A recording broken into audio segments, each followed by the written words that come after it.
for life. All right, thank you, Mrs. DeGraw. We'll go ahead and call our meeting to order. The floor will be open for a motion to approve the agenda. Madam Chair, I'll make a motion, we approve the agenda. Second. Those in favor? All right. Any opposed? That motion passes. Thank you. Mrs. DeGraw, do we have any public comment forms? Okay, thank you. Well, first up will be teacher negotiations for 21-22. All right, thank you, Madam Chair. We'll get to these. I want to make sure I'm on a new computer here, so I'm trying to make sure. There we go. Pull that up a little bit more. Perfect. Okay, so I've been meeting with the Teachers Association, Mr. Hall, and Ms. Coleman, and they were able to look at the proposed salary schedule that the district put together for them. And we also had some proposed changes to the master agreement. The association did approve the salary portion, but they had some things they wanted to get more members together as they went over the master agreement. So the good news is we're moving in that direction, and the hope was that we would be able to look at the salary schedule tonight and be able to start moving towards contracts. However, there's a clause in the contract that states that the contract is based on anything in a master agreement. And so even by doing this tonight, it's not going to speed it up. We were hoping as a district to be able to have that out and ready to go. But again, it's almost an impossible task. I have to thank Mrs. DeGraw, Mrs. Bingham for just hurrying, crunching numbers. The state again is so far behind, and to be honest, we haven't received everything for this year's budget. It's just a mess, and so we're just doing the best we can. But I want to show the board the proposed salary schedule that we gave to them. But first one, I'm going to go to the second part here, and this let's see. I don't know why. Like I said, this is a new.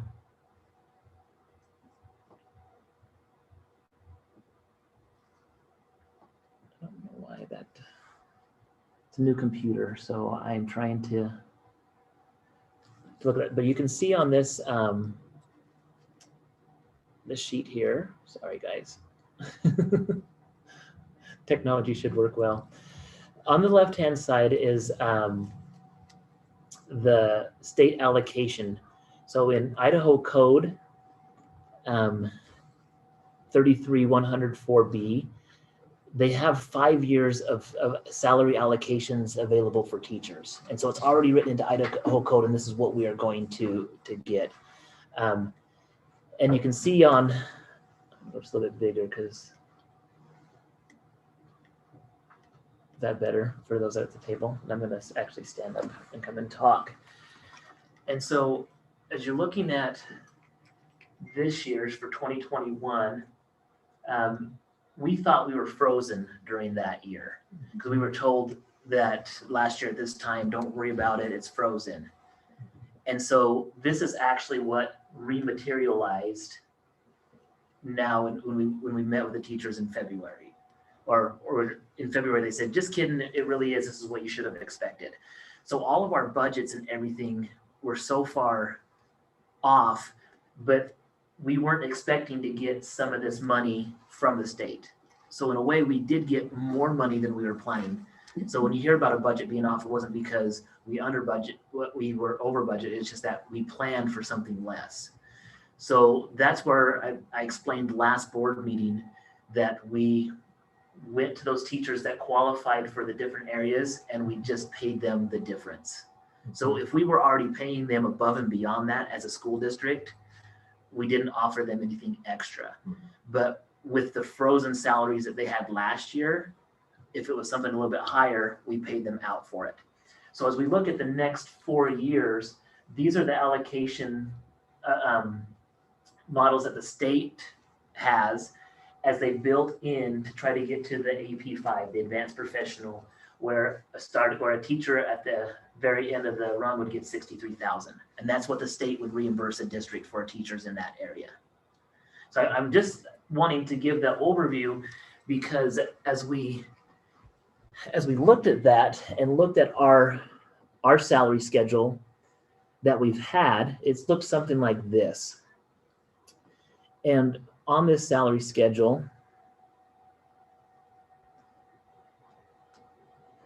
you can see that there's the state salary allocation that I talked about on this part right here. And this is the amount that West Jefferson is paying above that, or proposing to pay above that. As we have our supplemental levy, the purpose was to attract and retain teachers. As you look at the model, we have several teachers, and again, we're in an open meeting, so I can't discuss specific teachers in a spot like this, but these were teachers that were being paid above and beyond that amount.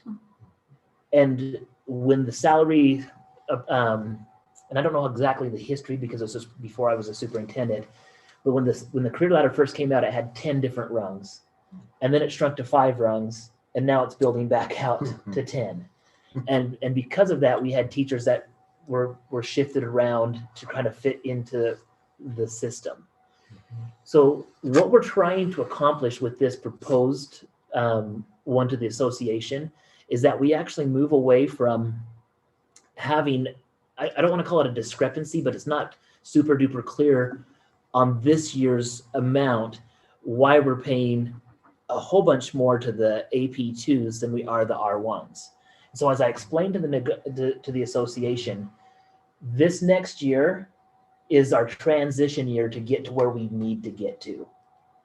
And so what we had is in the AP2 section, which is Advanced Professional 2, we had teachers that were making 56.5, and they were frozen for like 5 or 6 years. They haven't moved. And so we could have come up with an AP1, an AP2, and then had 3 different sections. I'm just trying to simplify it so we can get as many teachers into it so it's predictable for us as we are planning how much are we going to get from the state and how much are we going to use from our supplemental levy to be allocated and directed to that. And so we have all but 2 teachers that are going to be able to fall in this category, whereas last year we had about 9 that were somewhere in a grandfathered or frozen area. We have one that's not on our. Yeah, this year we'll have 2. This year we have 2 teachers. What, this coming year? Yes. This coming year. This coming, so as we're proposing for 21-22, there are 2 teachers, whereas last year we had about 8 or 9, and they'll fit in that. So I can see that, Nedra, you're thinking that. Oh, I'm just, would you say that again? How many people you have down in that area? So we only have 2 teachers that are down in that. That are grandfather. That first grandfather one Hmm? is lower than our AP2. We've moved him into the AP2. We did do that. I'll have to visit with, because this is what was the association looked at. So. And so the goal is by the time we get into next year's salary negotiations for the 22-23 year, that it will follow this approximate pay over the state amount for us to be competitive. And so then the first 3 years would be $1,500, then a $100 increase up until it's $2,500 where it would max out for them. And so they weren't voting on this. This is just the plan that we're moving towards. One thing that I thought was interesting as I was at other meetings and listening to different superintendents, that there are several other districts that were on the same page we were looking at doing that as well. So we're not unique in this fashion, but it does allow us to be competitive. Whereas this portion right here, again, I don't know why my picture on this Zoom, Carrie, has me on that left corner. I don't know if you can make.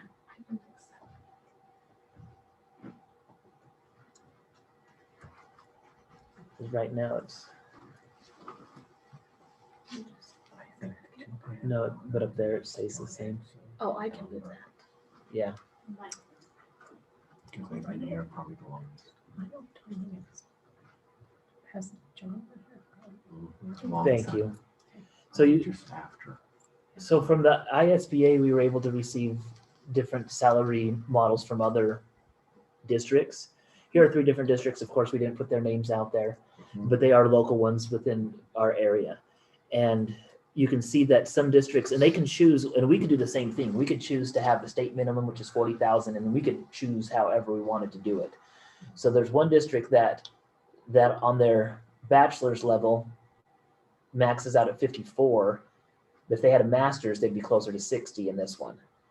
District B, that's all they give, and they end out at that.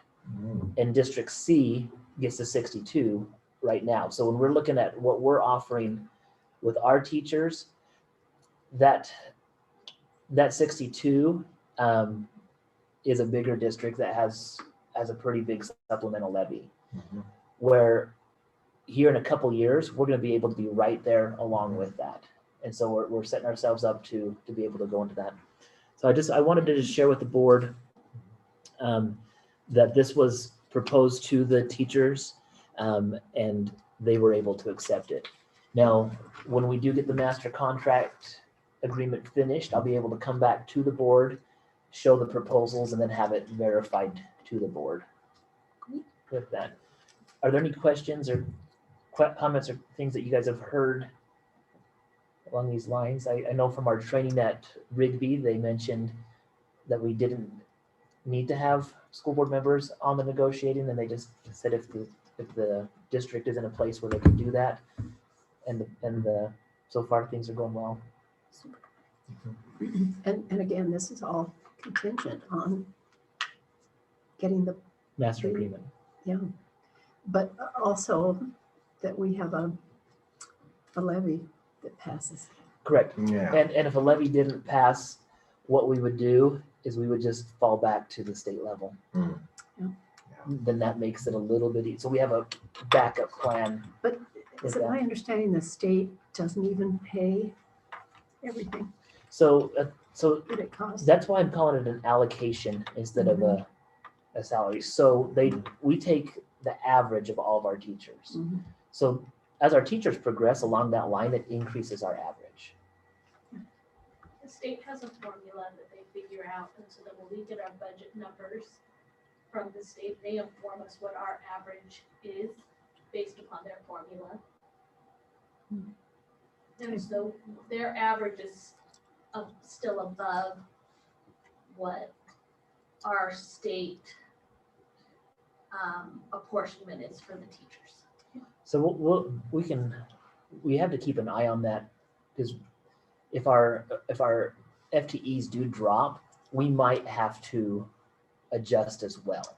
But at least we could always keep it contingent with trying to have an idea by having the set amount of the money to go above and beyond will help us plan better with the supplemental levy. Because as of right now, it makes it hard where you have 1,500 on the lower end, and then all of a sudden it's boom, almost 33. And so that's something that this year we will be paying a little bit more out of the supplemental levy to cover this, but the following year it will bring it back down into a balance, because we anticipate eventually one day insurance rates are going to keep going up. We're locked in for 2 years, so we're lucky with that, but we just have to keep that in mind. I'm surprised they allow us to lock it in. Well, they did just with that changeover. That's what they did. So great. Okay. Policy 4000. This will be our second reading tonight. Yep. And so these were, unless there was anything different, again, the parts that we put in there were based off of the feedback from ISBA, that we took status out of that for the amendment for 4260, and then the amendment for 4120 just had a description about the Title IX requirements and the different things that have come into law. So those are the only two changes in that. And so those a motion can be made to approve those amendments, or if there's any questions that board members have for us. No.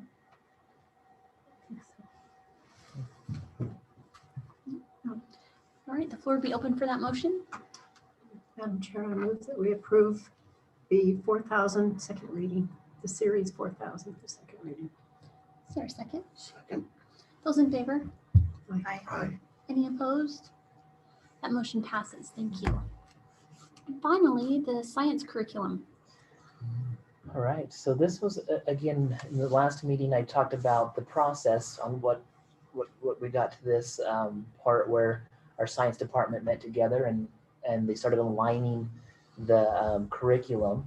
And it's been years since we've adopted a curriculum for the middle school. And really, there's always two different arguments you can have on adopting a set curriculum.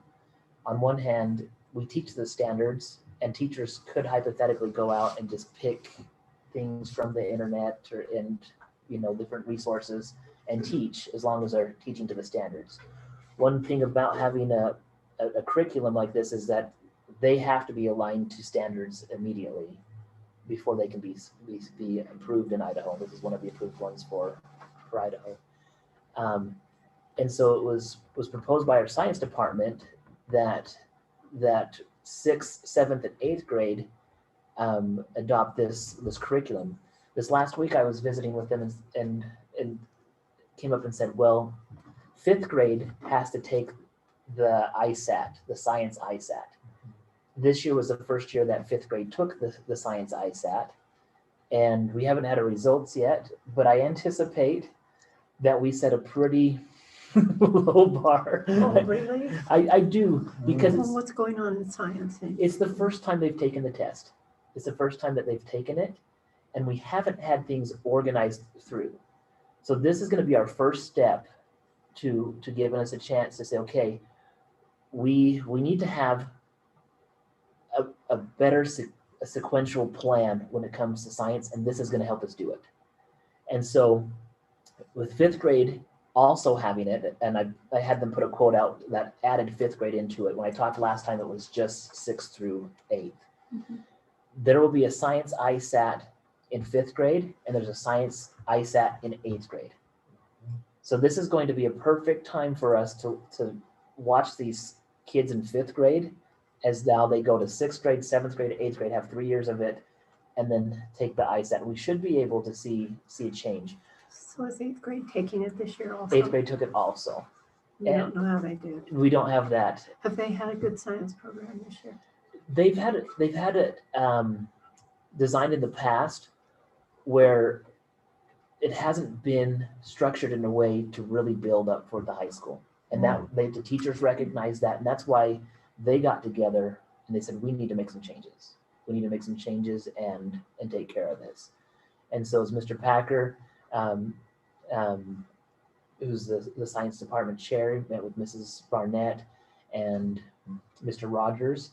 They were able to look at the standards, see what is being taught at the high school level, and make sure that those things are taught all the way up.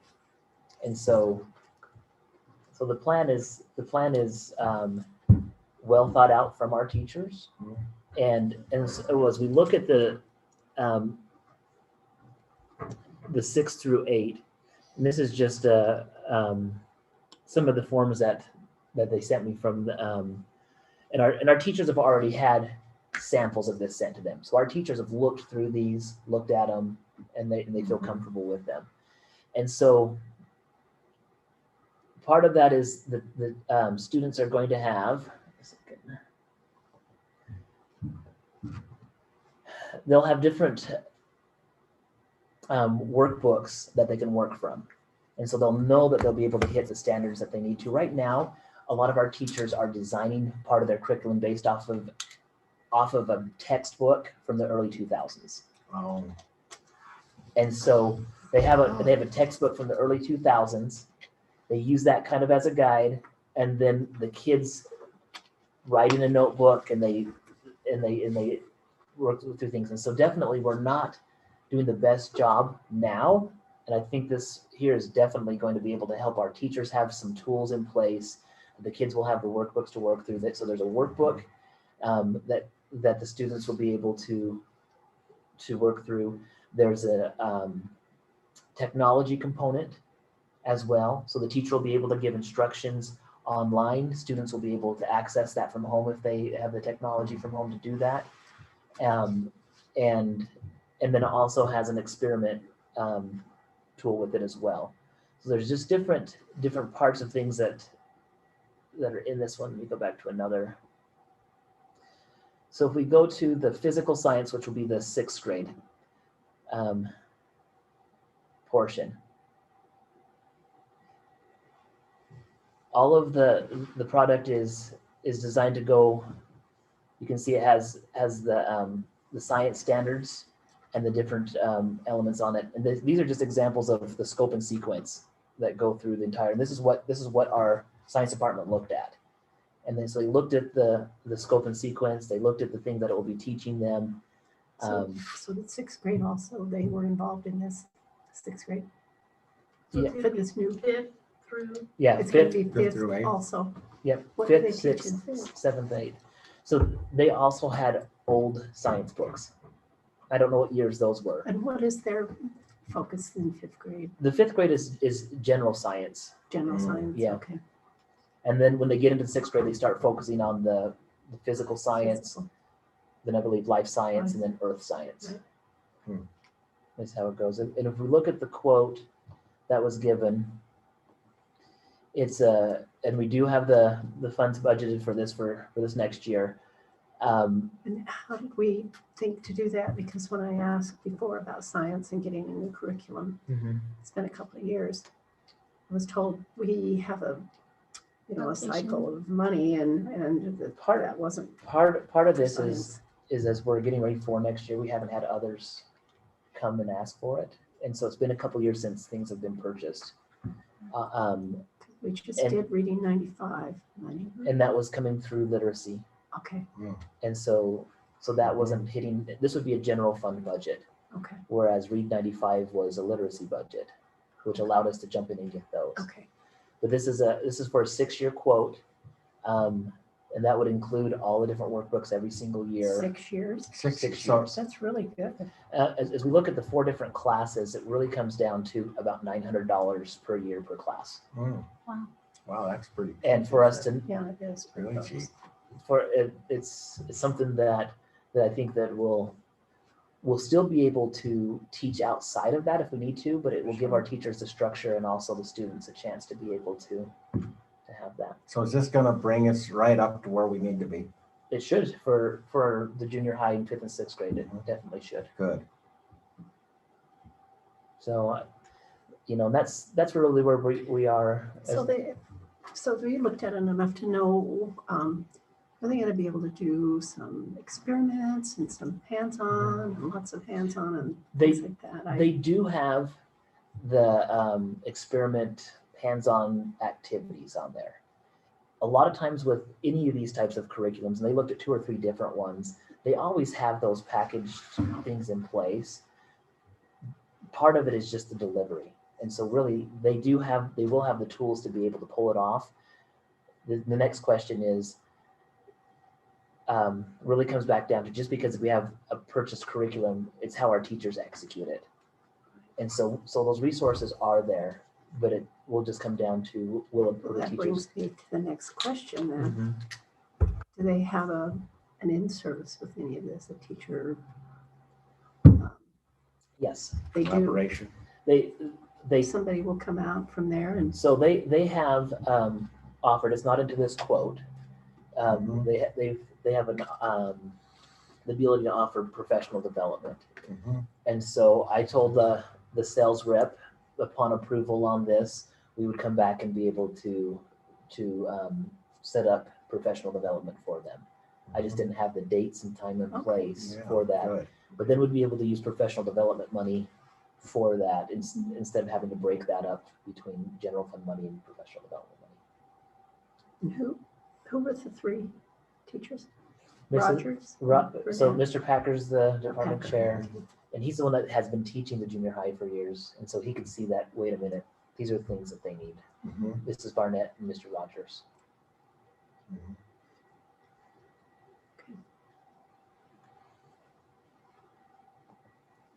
So at this time, if there's other questions, really the last thing we would need is just a motion, Madam Chair, for I this. have one question. The hands-on things of this, is that extra from this amount? Probably. So can we get some of that brought into the classroom if the teachers want that hands-on That stuff? would be similar to any type of curriculum that they're looking. This wouldn't include the supplies needed for those.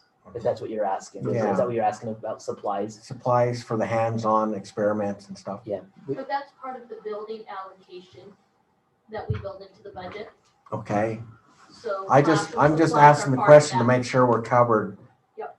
for that extra if we need it and if the teachers want it. Yes. That's a good question. Super. Well, the floor will be open for a motion. Hey, Madam Chair, I like what I heard. I want to make a motion that we approve this Elevate Science Curriculum, middle 5, 6, and junior high 7th and 8th grades Is there a second? curriculum. I second that. Those in favor? Aye. Aye. Any opposed? That motion passes. Thank you. However, I would like to see, I would like to see one of the professional developments. You're always invited. I'll let you know when they are. And Well, come in and watch it, huh? Great. One other question, if that's okay. What are we doing in high school for science? Are we so, okay there? so that they were looking at that as well. They haven't come up with any other recommendations from what they're doing right now. And so they're feeling that if they need to get the foundation built first for them. Hmm. And as of right now, the science classes, I need to look into that and ask them, and I can get back to you. I would even like to hear about that. Okay. Thank you. All right. We have no further business. The floor will be open for a motion to adjourn. Madam Chair, I make a motion that we adjourn. Is there a second? Second. Those in favor? Aye. Any opposed? That motion passes. We're adjourned. Thank you.